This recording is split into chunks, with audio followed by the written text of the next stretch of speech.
Menu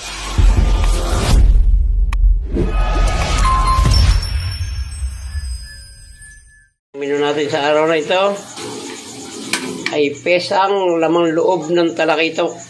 Yan po yung tinatawag na tungol or tito sa baboy.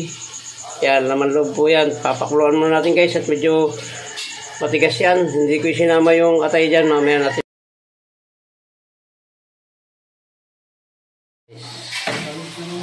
Pulo na, isasabay natin yung patatas dyan at hangoy na lang din natin maya para lang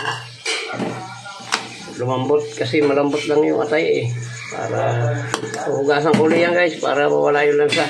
Yung patatas at yung mamaya pa yan, matigas yan guys para mamaya pag ginisa natin ay madaling luto na lang.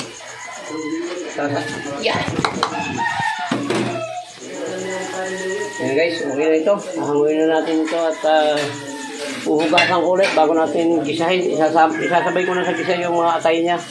Umpisa na tayo maggisa. Gigisa ko guys. Kung laman lang sana to, hindi ko nagigisa kaso laman loob to, maano to. Malansa to guys. Gigisa muna natin ng konti. Pesa. Para may sabaw guys. Pang alis ng hangover. Iyon o. Konting mantika lang yung pang ano lang ba? Hindi siya lang kaunti.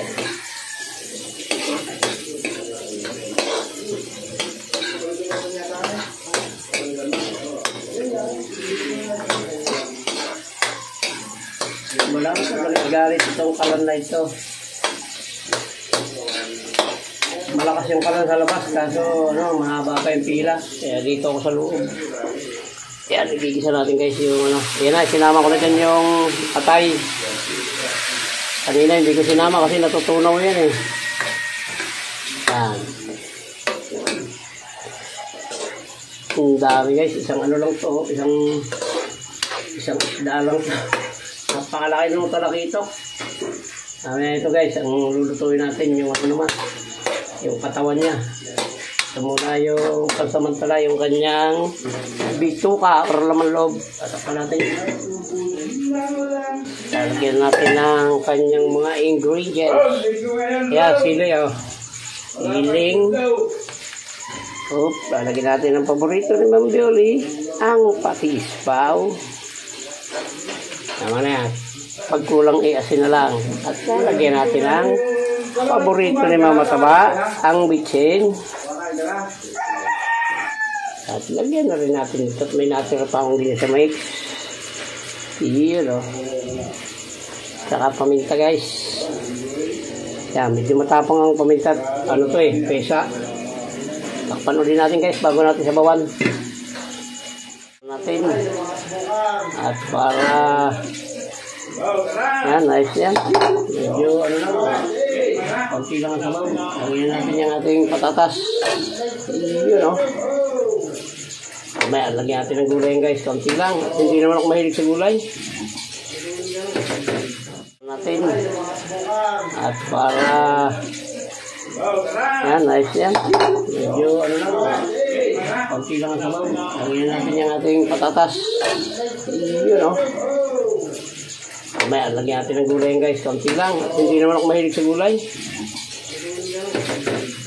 Yan guys.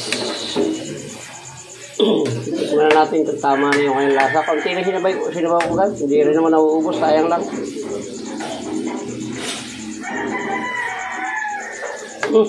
Tama lang. Sarap guys. Lagyan na natin ito ating ano ba ito? Pechay Bagyo. Pechay Bicol pala. Nasa Bicol Yan. Tatakpan natin guys para malantay ang ilagay natin gulay. Malapit ito. Malapit nang kumain. Yun Okay na to guys. Mas masarap yung medyo malutong-lutong yung gulay at saka mainit pa naman yung sabaw. Malalanta lang din yan. Ayan, muli po, maraming salamat po sa pagsama, sa pagluluto ng pesa na laman loob ng talakitok. Ayan, maraming salamat po sa inyo at hanggang dito lang po. Maraming salamat at babay na po. Mabuhay kayo, mabuhay tayong lahat. Salamat po. I love you all.